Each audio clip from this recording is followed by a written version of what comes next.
Now to the travel chaos at Newark Airport. Phil LeBeau joins us now on how the Department of Transportation plans to address the problems. And it's always weird. They say, you ask, well, is flying into Newark safe? And people say, absolutely, it is safe.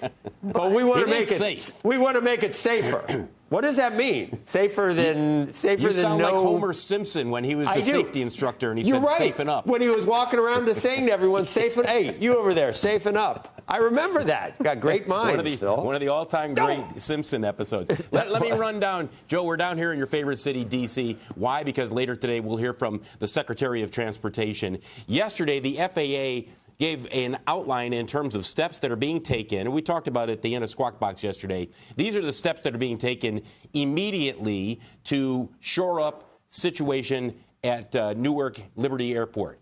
Fix communication, ensure redundancies. I know people will sit there and say, fix communications. Yes, they've lost communication. That's been documented over the last couple of weeks between air traffic controllers and flights that are in the air. Add controller staffing. That's going to take some time. And then limit flight schedules. That means if you have a flight that's scheduled for Newark, even if it is sold to you a couple of days ago, there is no guarantee that it won't be canceled. I know that from talking with people who are scheduled to go back to Newark, and then they had their flight canceled one day after booking it.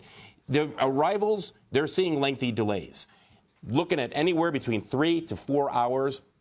The international flights, we've had a number of people say, well, what if I get on a flight in the UK or in Paris? Am I sure that it's going to get here? Look, once you're on board, you're going to get here, but you may face a lengthy delay of a couple of hours when the landing is supposed to take place.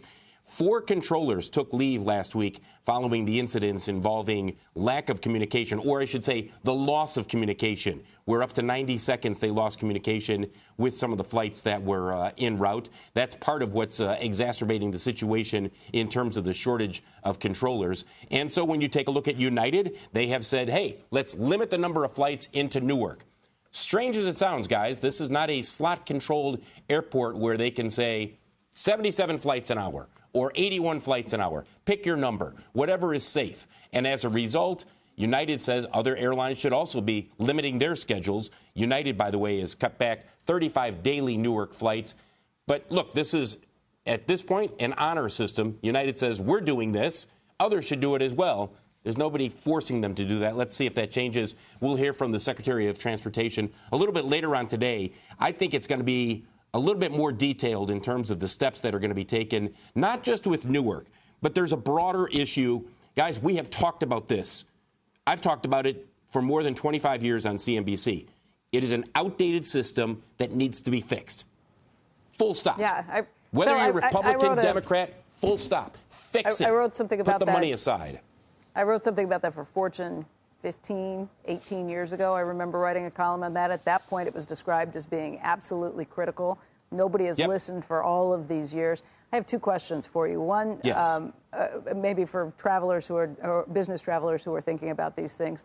I booked a flight next week. I almost always fly United out of Newark, and I changed my mind. I'm flying out of LaGuardia because I was worried that next week I didn't want to get You're not caught in these alone. delays. I've heard this from other people. Yep.